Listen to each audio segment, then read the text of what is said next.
Does the Houston Astros 2022 World Series championship remove the asterisk from 2017's World Series championship? Is Geno Smith a legitimate NFL MVP candidate? Who's the best team in the NFL right now? It can't be Buffalo, can it? We're going to get into all of that today on a little bit of a World Series recap, a little bit of an NFL roundup episode of Lots of Thoughts, a sports podcast. Without further ado, let's get into it. I want to first thank everyone for listening to this video. I really appreciate all the support on YouTube, on all the other channels. If you're not familiar already, you can find us on Instagram at Lots of Thoughts Sports, on TikTok at Lots of Thoughts Sports, on Twitter at LOT Sports Pod. We got handles on YouTube now, so you can find us on YouTube, youtube.com/at Lots of Thoughts Sports.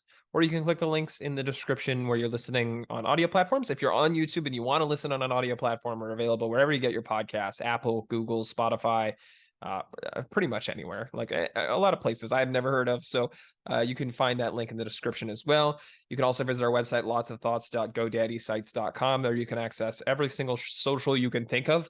And also you could buy Lots of Thoughts merch. You can check out, the various pages that we have up. You can subscribe to the newsletter, all on the website, lotsofthoughts.godaddysites.com.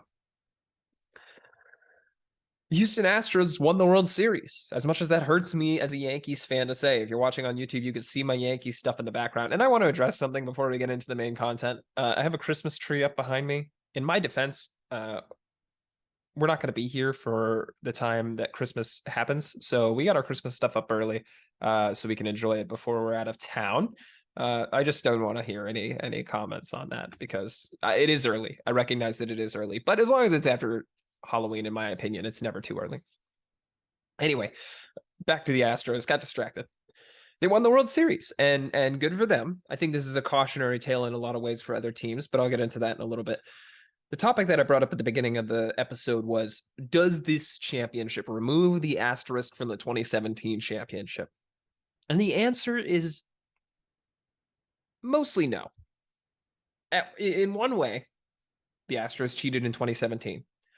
We know that they stopped using the trash can system part of the way through the year, and maybe they replaced it with something better, which is what I leaned to. Maybe it's just me being a biased Yankee fan, but that's what I leaned to. Either way, they cheated for a good portion of the year, and that championship is always going to have an asterisk on it. I still think it should have been removed. And those players are going to face a lot of criticism throughout their career, and they already have. And when the time comes around for them to be inducted in the Hall of Fame, it's going to be a knock on them. I'm not going to say that they won't get in, but considering the recent scrutiny to guys like Barry Bonds and Alex Rodriguez, Roger Clemens, who are not getting in because they cheated, it would, I shouldn't say it wouldn't shock me, but I doubt they get that huge of a discount against their name. I think guys like Altuve, MVP, two-time World Series champion now, probably gets in. Maybe guys that were already borderline are probably not getting in, but it's certainly going to play a role.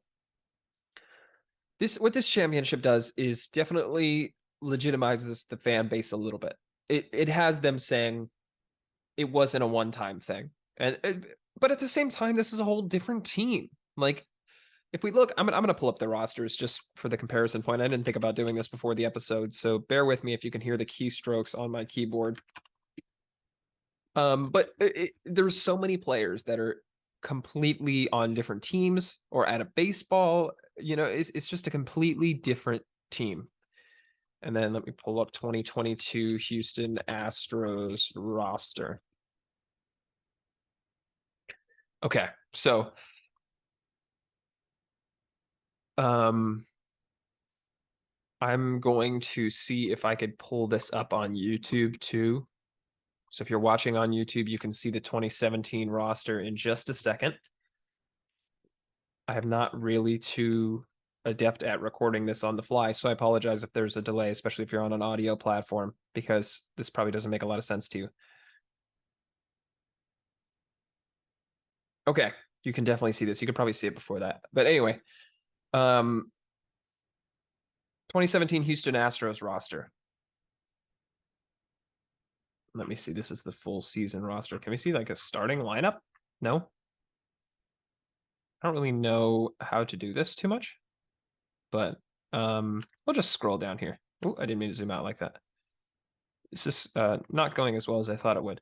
Okay, look at some of these names. Let's go down the list. Jose Altuve still there. Nori Aoki, don't know where he is. Carlos Beltran retired. Alex Bregman still there. Juan Centeno, never heard of him. Tyler Clippard, I know he's gone. I think he might be in Toronto. Carlos Correa is with Minnesota. JD Davis is with the Giants after being with the Mets. Chris Davinsky, no clue where he is. Davin Diaz, no clue where he is. Mike Fiers. Oh, where is he? I know where he is. Oh, I'm not really sure now. He was in Oakland, but I'm not sure where he went since then or if he retired.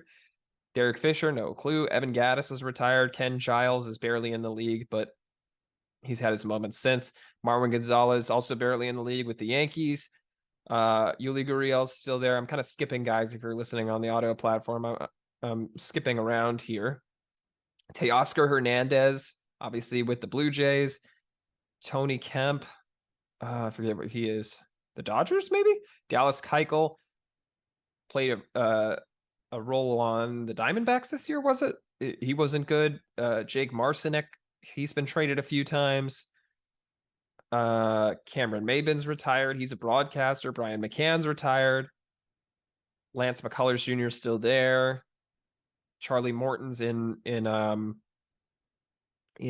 Atlanta. Joe Musgrove's in San Diego. Josh Reddick's retired. George Springer's in Toronto. Max Stassi's in with the Angels. Justin Verlander's still there. So a lot of guys, Tyler White's not there anymore. A lot of these guys, most of which I'm not too familiar with, but they're gone on different teams or they're retired. We look at 2022. Now I'm going to pull 2022's roster over here. We have Verlander still here. We have McCullers is still here. We have, obviously, I mentioned Bregman, Altuve, and Gurriel. And that might be it on the entire roster. I'm scrolling down to the back end, guys. Nope, I think that's it, honestly, on the whole roster. Those are the five guys. Verlander, McCullers, Altuve, Gurriel, Bregman. And granted, that's a core. That's a game 1 starter. That's a game 3 or 4 starter. That's your MVP caliber second baseman, all-star caliber third baseman, and a very good first baseman. But those are some big assets, right? Let me stop sharing my screen on the YouTube content. But there's a lot of roster turnover, and those guys that other teams love to hate, Gurriel, Bregman, Altuve, Verlander, are still the guys that are leading the ship, but the team is completely different. And so it's hard to say that the Astros team made up for 2017. The Astros team, erased the asterisk on 2017, or the Astros team didn't affect the 2017 team because they're completely different teams. Who powered this team? Alvarez and Pena throughout the playoffs. Alvarez and Pena were the two. First it was Alvarez, then it was Pena in the later rounds, both of which were in the minors. Honestly, I feel Alvarez might have been with the Dodgers back then, and Pena definitely wasn't anywhere close to the majors. I'm not even sure where he was in any system, to be honest. I don't know if he spent his whole time with the Astros or what. So these are two guys that weren't even close. Some of their bigger starters, Framber Valdez, Christian Javier, they were nowhere close to the majors. So, it's a completely different scenario. I'll give my flowers to the Astros. They're a better run organization than many of the other teams in sports, maybe besides the Dodgers. So, credit to them. But I don't think you can really talk about what this championship does for the 2017 championship because it's such a different atmosphere. I do want to say something relating to the Astros and Jeremy Pena, who I mentioned. First of all, what I thought was interesting, Dusty Baker's first, I'm getting distracted, but Dusty Baker's first game as a manager, the leadoff hitter was Jeremy Pena's dad, and now Jeremy Pena wins World Series MVP with Dusty Baker's first ring as a manager. That was really cool. Very happy that Dusty won his ring. That's the guiding light in my heart as a Yankees fan who didn't want the Astros to win. I love Dusty. It sucked that he got hired there because I hated rooting against him, but good for him to get his ring. Jeremy Pena is a good. It's a tale for teams who, oftentimes run away from prospects. I think there's a lot of there's a growing concept in MLB teams' minds and MLB players' I should say MLB fans' minds, that prospects are, 1 in a million. You're not going to hit every one of them. You're not going to hit many of them. So you should trade them away for the established player. And a lot of times that's the case, right? There was a deal that was recently leaked from about Bryce Harper being potentially traded to the Astros in 2018. And all the prospects that were going in the deal are absolutely awful. The Nationals would have been absolutely screwed over. But what ended up happening is the owner said no. The owner of the Nationals, vetoed the trade, and it never happened. But in that case, the prospects would have been well worth it. But at the same time, you have situations like Yordan Alvarez, where you trade a prospect that no one really cares about, and he becomes an absolute beast of a hitter. In this case, the Astros called up Jeremy Pena. They let Carlos Correa walk partially because they knew Pena was coming up, and they had a lot of faith in him. And he proved to be a star, World Series MVP in his first year. Just an incredible rookie season. And then you have other teams that tend to not do that, tend to pay stopgaps, bring in guys like, for the Yankees, Isaiah Kiner-Falefa, shortstop. For the Mets, why am I blanking on his names? James McCann at catcher. And they block guys like Oswald Peraza and like Francisco Alvarez, respectively, from realizing their potential. And maybe Peraza and Alvarez were a little too far away, but it became clear later in the year that both of those teams needed impact from those players. Peraza started at least one playoff game because Kiner-Falefa was pretty awful at defense, and Alvarez was called up to have some of his biggest at-bats be his first ones against the Braves in a pivotal 3-game series that ended up turning the tide on the division and making the Mets go into the wild card series in the first place, which they lost to the Padres. Sometimes a star is necessary in a position. Sometimes a young guy is necessary in his position. Almost never is a stopgap necessary in their position. I passionately feel that stopgaps are never the answer. And this is just a case of that. If a team wanted to pay let's take the Yankees, for example, since I'm a Yankees fan. If they wanted Peraza to start this year, what would have been smart? Signing Carlos Correa. What would have been smart? Signing another guy to a 1-year deal. You had how many shortstops on the market? Spend $60 million on a guy for 1 year. That's not what Carlos Correa got, but overspend to fill the position for the time being. If you believe in Peraza that much to be able to start him this year, which it seems like they're going to have, then don't get a guy who is mediocre like Isaiah Kiner-Falefa to take that place. And in the case of the Mets, I think it's a little more of they paid the wrong guy, but Francisco Alvarez could have really contributed to this team had he been called up halfway through the year. And instead, you got a balance between Thomas Nido, who's playing better than James McCann, but James McCann's giant contract kind of felt like the Mets were stuck. And Showalter ended up going with Nido a lot more than McCann down the stretch. But they were put in an awful position because the organization didn't want to commit to Alvarez too early. And let's see if other teams start to do this and bring up their prospects and let them, try to battle it out. But I think the Astros certainly set the path for that kind of solution to many open holes on teams, especially playoff teams in the near future. Okay, to the NFL. There's still full truthfulness here. I'm recording this 8:31 p.m. Eastern time on November 6th. I am not watching the Sunday night football game between the Chiefs and the Titans, mostly because I think it's going to be a blowout, although it's only 0-0. Although it's only been 4 minutes and the Chiefs are in the red zone. So, can't speak too soon. But Malik Willis doesn't look ready to be an NFL quarterback. I haven't seen him play today, obviously, but in last week, he just looked completely unready. And that's not to say that he's not going to be a good NFL quarterback. He could be. Who knows, right? There's guys that come in too early and need development. Josh Allen's a perfect example. We're going to talk about him in a little bit. His first year, he was bad. Peyton Manning the same way. First year, he was bad. And they take some time to develop and they get there eventually. And you have to wonder if they had a quarterback, if Buffalo had a quarterback, if Indy had a quarterback that could, hold the job for a year or two while those guys learn. Maybe they wouldn't have been as bad when they came in, similar to, Brett Favre and Aaron Rodgers, right? But, You have to let a quarterback grow, and Malik Willis is not there yet. And it's not his fault. It's not the team's fault. It's just the situation they're in because Ryan Tannehill's hurt. And so I don't really want to watch a bloodbath. I'm not tuning into this game, to be honest. I'll watch the highlights. Some teams I wanted to talk about. The Seahawks were the first one. I mentioned in the open, Geno Smith might be a legitimate MVP candidate. And, he might be. Today he went 26 to 34 for 275 yards and 2 touchdowns. Has he been absolutely spectacular? No, but has he been really, really good? Yes. His stats, let's see, 2022 passing, 181 for 249, 72.7 completion percentage. Great. 1,924 yards, 13 touchdowns, 3 interceptions, 107.2 passer rating. I changed my mind. He's been incredible.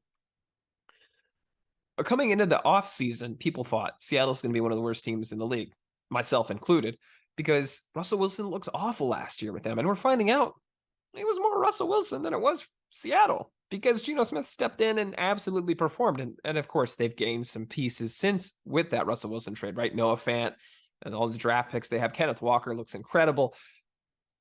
But Geno Smith's a better quarterback than Russell Wilson right now. And if I would have told you that 6 months ago, no one would have believed me. No one would have believed anybody who said it. He very well could be on his way to an MVP if the Seahawks stay in it. I don't know if they do or not, but it's been a fun story to watch. I'm excited as a Jets fan. I'm wearing my Jets shirt here, and we'll talk about them later. I'm really excited to see Geno Smith thrive after getting a chance to start with the Jets and clearly talk about quarterbacks not being ready. He was never ready. They sent him out after getting his jaw broken by King and Kampale, let him go, makes his way to the Giants. There was another team in there that he was the backup for, and I can't remember off the top of my head, but makes his way back to Seattle and backs up Russell Wilson for a few years and really learned how to play the game of football from the quarterback perspective. And he's been impressive to watch. The Rams and Buccaneers that game was the tale of two teams that didn't want to win and don't seem to want to. The Rams look like a completely different team from last year. Brady looks like he's taken a little bit of a step back, but the team around him has certainly taken a step back as well.